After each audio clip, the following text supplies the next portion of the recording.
महाप्राज्ञ पिप्पलाद जी कहते हैं, जीवोंश ईश्वरस्याति तेनैवास्ति च संयुतः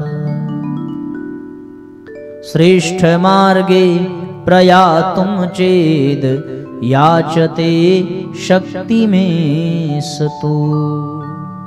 बड़ी सुंदर बात कही। ये जो मनुष्य है, मनुष्य ही नहीं, अब यहां महाप्राज्ञ पिप्पलाद समस्त प्राणियों के विषय में एक बात कहते हैं, और बात ये कहते हैं कि जितने भी प्राणी हैं, जितने भी जीव हैं, किसके अंश हैं? भगवान के ही हैं।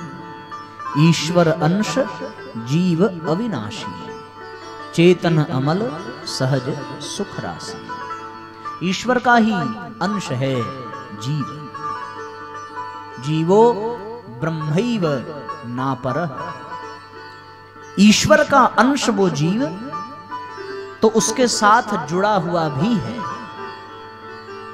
ईश्वर के साथ वो जीव जुड़ा भी है। कोई इस संसार में नास्तिक नहीं है। नास्तिक तो वो है जो केवल भगवान के अनुशासन को न माने, पर भगवान से जुड़े सब हैं। कोई भगवान से अलग हो ही नहीं सकता। क्या कभी भी कोई अपने स्रोत से अलग हो सकता है क्या? अगर उसका अस्तित्व है तो इसका तात्पर्य वो अपनी जड़ से जुड़ा हुआ है। वृक्ष तभी तक हरा भरा रहता है जब तक वो अपनी जड़ से जुड़ा रहता है। जीव का अस्तित्व तभी तक है जब तक वो भगवान से जुड़ा हुआ है, जगदीश से जुड़ा हुआ है। अगर जगदीश से जुड़ा न होता तो फिर उसका अस्तित्व ही न होता। इसलिए कहा गया ईश्वर अंश जीव अविनाशी।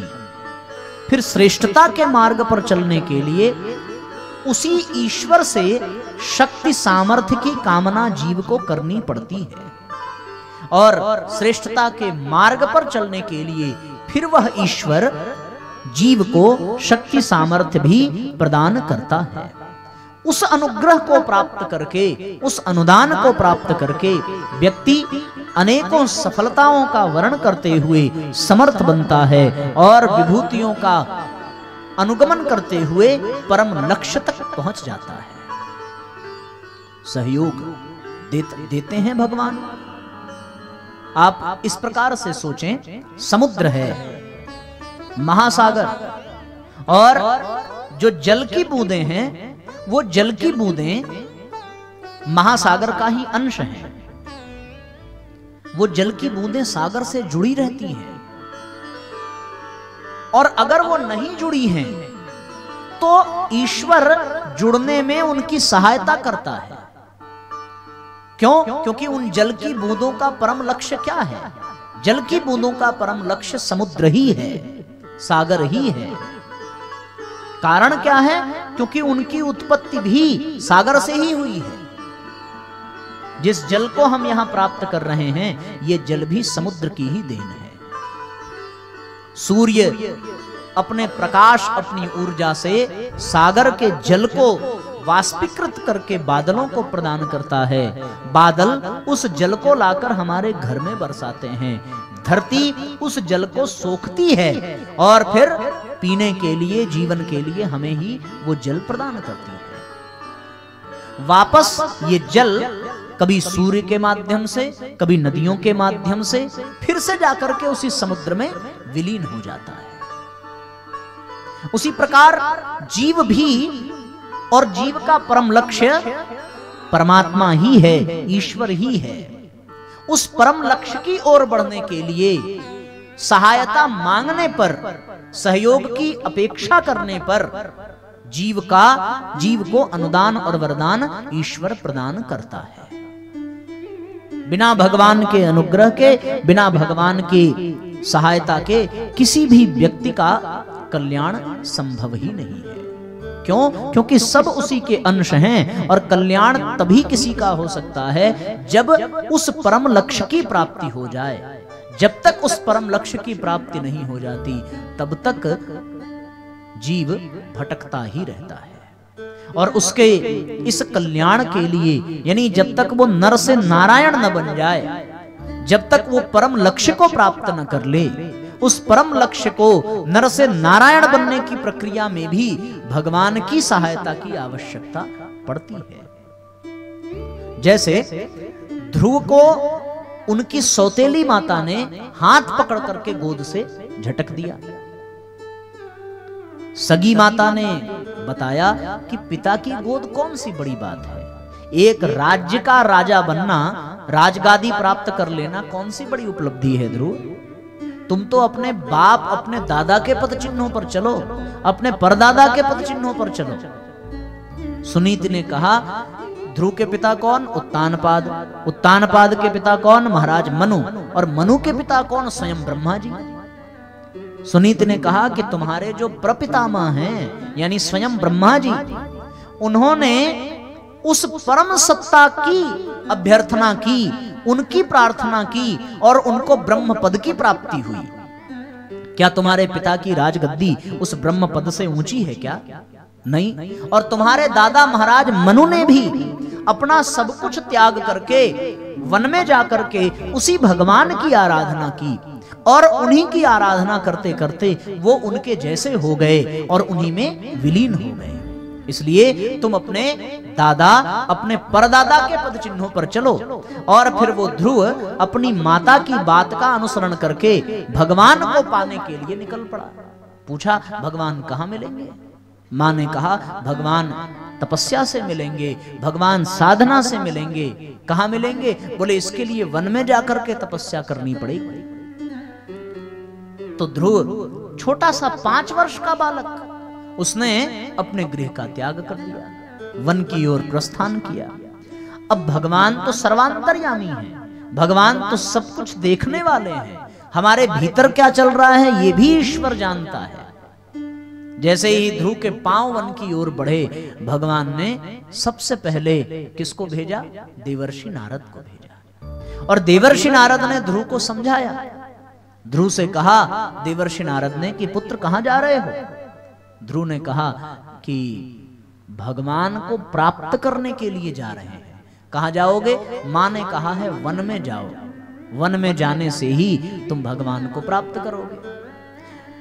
देवर्षि नारद ने कहा वन में भगवान नहीं मिलेंगे, वन में हिंसक पशु रहते हैं, न तुमको राजमहल जैसा भोजन मिलेगा, न तुमको राजमहल जैसी व्यवस्था मिलेगी, न तुमको राजमहल जैसी सुविधा मिलेगी।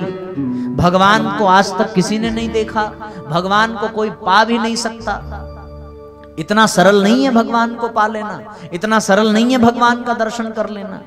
तुम एक काम करो बेटा, लौट जाओ। छोटी माता के ऊपर तुम्हें क्रोध है, उस क्रोध को त्याग दो।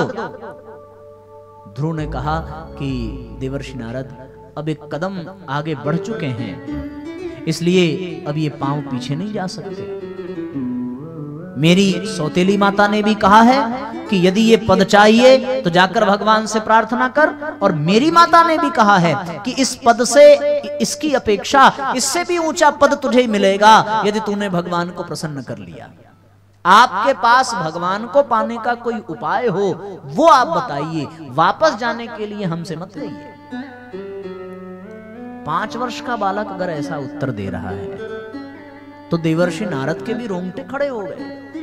बोले हमने सोचा था कि भाव में आकर के, आवेश में आकर के इसने घर छोड़ दिया है। आदमी गुस्से में होता है तो छोड़ देता है ना, क्रोध में आएगा, जा रहा है घर छोड़ करके, आज के बाद वापस नहीं आएंगे, तुम्हारा बहुत हो गया। कभी पत्नी से नाराज होके, कभी बच्चों से नाराज होके, कभी परिवार से नाराज होकर के, चाहे पति हो चाहे पत्नी हो, सब घर छोड़ने की धमकी देते हैं। सबसे पहली धमकी उनकी यही होती है, क्योंकि सबको ये लगता है कि हम अगर चले जाएंगे तो घर वालों का कुछ नहीं हो पाएगा।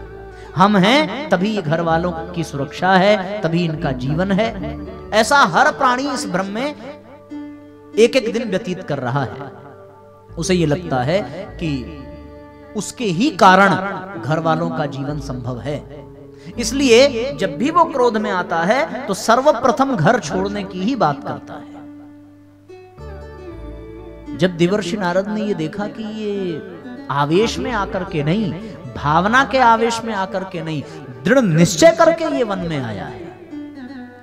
तो उन्होंने कहा कि अगर भगवान नहीं मिले तो क्या करोगे? अब ये परीक्षा ही तो ले रहे हैं। अगर भगवान नहीं मिलेंगे ध्रुव तो क्या करोगे? ध्रुव ने कहा कि मिले तो आप भी नहीं थे आज तक। धीरे धीरे 5 वर्ष की आयु बीत गई, आप भी तो आज तक मिले नहीं थे। आप आज ही क्यों मिले? और तभी मिले जब हमने भगवान की ओर कदम बढ़ाया। देवर्षि नारद ने मन ही मन सोचा ये कोई जागृत आत्मा है। वास्तविकता तो यही है, भगवान को पाने के लिए जीव जब कदम बढ़ाता है तो भगवान उसकी सहायता करता है, और भगवान जिस रूप में सहायता करता है उस रूप को ही सद्गुरु कहते हैं। इसीलिए कहा गया है कि गुरु के बिना गोविंद की प्राप्ति नहीं होती। अब जैसे ही देवर्षि नारद ने ध्रुव की निष्ठा, ध्रुव का समर्पण और ध्रुव की प्रतिभा देखी, सो उन्होंने कान खींच करके ध्रुव को गुरु मंत्र प्रदान किया। उस मंत्र का अनुशासन लेकर के ध्रुव ने ऐसी कठोर साधना की, मात्र 6 माह में ही ध्रुव को भगवत प्राप्ति हो गई। तो भगवान की ओर चलने के लिए, भगवान को पाने के लिए सहायता की आवश्यकता पड़ी ध्रुव को। किसकी सहायता? भगवान ने ही वो सहायता की। किस रूप में की? सद्गुरु के रूप में आकर के। इसी प्रकार जीवन में आगे बढ़ने के लिए निश्चित रूप से कभी न कभी, किसी न किसी रूप में भगवान हमारी सहायता निस्संदेह करता है। बिना ईश्वर के अनुग्रह के, बिना भगवान की कृपा के कभी भी हम अपनी पूर्णता की ओर बढ़ नहीं सकते। पर भगवान की कृपा केवल और केवल श्रेष्ठता के संवर्धन के लिए प्राप्त होती है। भगवान पांडवों का सहयोग करते हैं, कौरवों का सहयोग नहीं करते।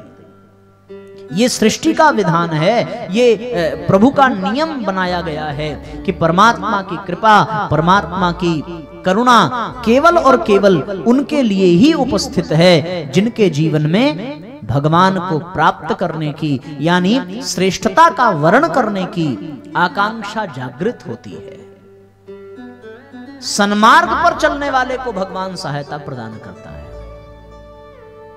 कुमार्ग पर चलने वाले को भगवान सहायता प्रदान नहीं करता, बल्कि कुमार्ग पर चलने वाले को भगवान दंड भी देता है। ऐसा महाप्राज्ञ पिप्लाद श्वेत केतु से कहते हैं। आगे उन्होंने कहा, अनंतम तत्परम ब्रह्म तदचिन्त्यम गोचरम समग्रम तत्तु विज्ञातुम नहि शक्यम कथंचन। वो परब्रह्म, वो तो अनंत है, वो अगम्य है, वो अगोचर है, उसे इस बुद्धि से जाना नहीं जा सकता, अपनी इंद्रियों से उसका अनुभव नहीं किया जा सकता, उस तक हम पहुंच नहीं सकते। हाँ, एक बात है कि वो करुणा करके थोड़ा अपने स्तर को थोड़ा सा कम करता है। हमारी सामर्थ्य नहीं है परम ब्रह्म तक पहुंचना, वहां तक पहुंचने की सामर्थ्य किसी की नहीं है, क्योंकि वहां तक वही पहुंच सकता है जब वो स्वयं चाहे, अन्यथा दूसरा कोई भी प्राणी, कोई भी जीव उस परब्रह्म तक पहुंच नहीं सकता।